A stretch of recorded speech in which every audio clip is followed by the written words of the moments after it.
Rolling? Take two. Great, absolutely great, loving it. Good people, welcoming people, and I feel a genuine support from everyone, from the board, from the staff. People, you know, everywhere, and especially the fans. I've now been able to meet them. Driven a little bit around, went to Cork, really loved Cork, Waterford, and then just between places, not stopped in a particular place, you know, the small villages, especially in, what is it, in the east, is it east side? So, but planning to go there for sure when it gets more quiet, but it's September, October, November are really hectic for national teams. So maybe after that we will take time to visit around. It's a great honour for me just to be considered as the coach of Ireland, coming from maybe not the biggest football country in the world. Then when I looked at the team, the players, Ireland they have a lot of young players that have gained international experience. No, it's like I said, the people around, and especially the board members and the staff here has been really helpful, making it an easy adjustment. Characteristic-wise, the Irish are very similar to Icelandic, or can I say the Icelanders are very, very similar to Irish, because we are probably descended from you guys here. So no, it's the cultural difference is not huge from Iceland. A lot. Everybody is a football fanatic here, so everybody has something to offer a player here and there, and how you should do things, but most of all, everybody says you have to win England. No, I think it's too premature for that. I've tried, I've listened to, for example, the national anthem. It's difficult for a foreigner to understand, and even to learn, because it's words that you don't relate to in no sense. So no, it's going to be a tricky thing to learn Gaelic. Yeah, Iceland is not a professional football country, so it's an amateur football country. So normally coaches will have a job, you know, they are teachers or whatever, and then they coach football after work, etc. I just happen to be a dentist with a passion for football, so for us it's natural. For people coming from professional football countries, it's really strange that a coach should spend 6 years of his life doing university education for dentistry and then, you know, moving into football. But it's a lot of things you can take from all educations, whatever you're learning. So you always take something that will benefit you, first of all in life, but in your next occupation. So normally when you're a dentist, you would, for example, adjust yourself to the patient or the client you have in the chair. Some are afraid, some are really happy, some are relaxed, some are hyper. So you always need to adjust to the person you're working with. So it's a lot of 1v1s. And in football that helps you, because it's the same with players. You can approach every player the same way. So I think I can use a lot of things from that education and this experience in my other career. So, and then of course you learn everything about the body, the medicine, and all of those things. So you can talk to the medical staff as well, and you know probably more or less what they're talking about. My time more or less has gone into knowing the players, the depth of the squad, where they are playing, looking at the matches, and given the time since I came, is not enough time to know in depth, and that is where my weakness is at the moment. And that is why it's so good to have both Paddy and John O'Shea with me, because they know the depth and the players and the culture and everything, so they can both guide me and help me and take the decisions that I cannot take at this stage. No, my family is football crazy, so normally when we have time off, we go somewhere and watch a game or whatever. We are like outdoor people, so we go hiking, mountain climbing, and etc. But I think there's not a lot of spare time that we have had.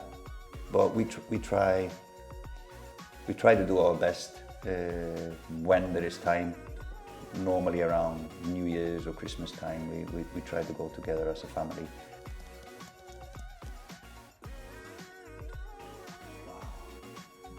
Wow, that must be something from the past. Maybe the last one was Yellowstone was really good, but maybe something from the old days like Dallas or something way back.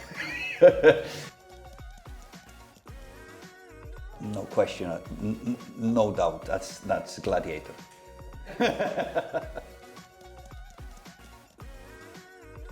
Well, I think we have abundance of players in some positions. For example, we're really good in centre backs. We have centre backs playing at a really high level, a lot of them. I think we are good in the goalkeeper area as well. We have good keepers playing at a high level. Keepers coming up, young keepers that will support that position. We are missing midfielders playing at a high level. We don't have many high level players. And then is not a lot of goal scorers as well that we can select from. Some potential young players coming like Evan, but not players that are playing high level on a regular basis, scoring, etc. So some areas that we need a little bit more depth in. But in general, we just need to start building, if this is our weakness, we need to start building a team that doesn't concede a lot of goals, because the weakness will be scoring a lot of goals, and I think from the past we've conceded a little bit too many for the team and the players we have. Hopefully we can play games. If the opponent scores 2 goals, we score 3 goals, but I think at the moment we must be realistic and say, okay, this is where we are, so we need to work from those facts. The philosophy is always about where you are at the moment. So my teams have more or less been underdog teams, with the lower budget than the opponents, with maybe players that are not playing the same level as the opponents, etc. Whether it's my club back home in Iceland, the national team of Iceland, my club in Qatar, etc. Jamaica, similar things, so we're always punching above our weight. And then you need a philosophy or strategy to play with those kind of teams. And I don't like to say that is my football philosophy. I like to play, of course, different, but you always need to be pragmatic, if that's the correct word.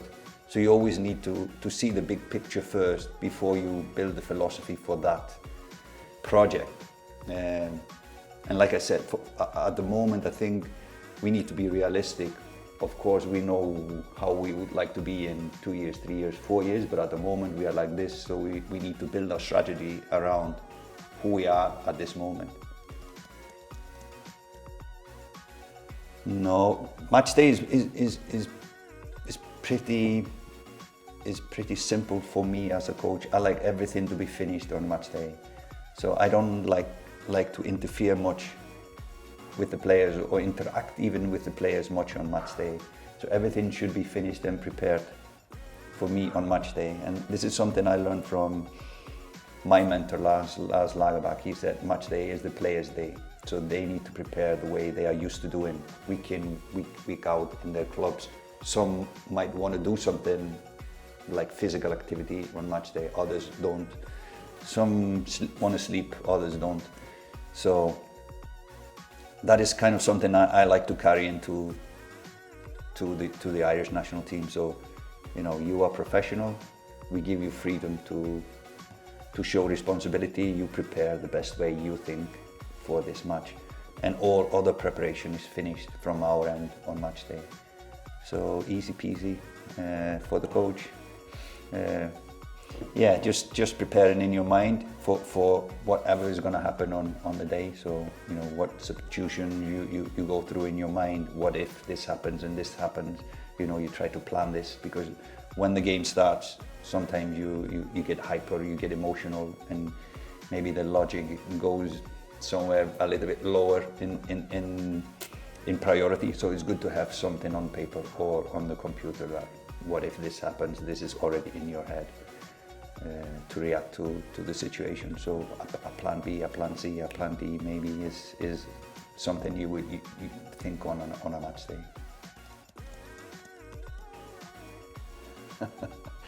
No, it was only one game. I've only played one game. It was probably one of the best games Iceland has played. And I think England would say it's probably one of the worst games England has played. We also must be realistic, even though if Ireland has one of the best games, it's still a big chance that we cannot turn that into a quick result.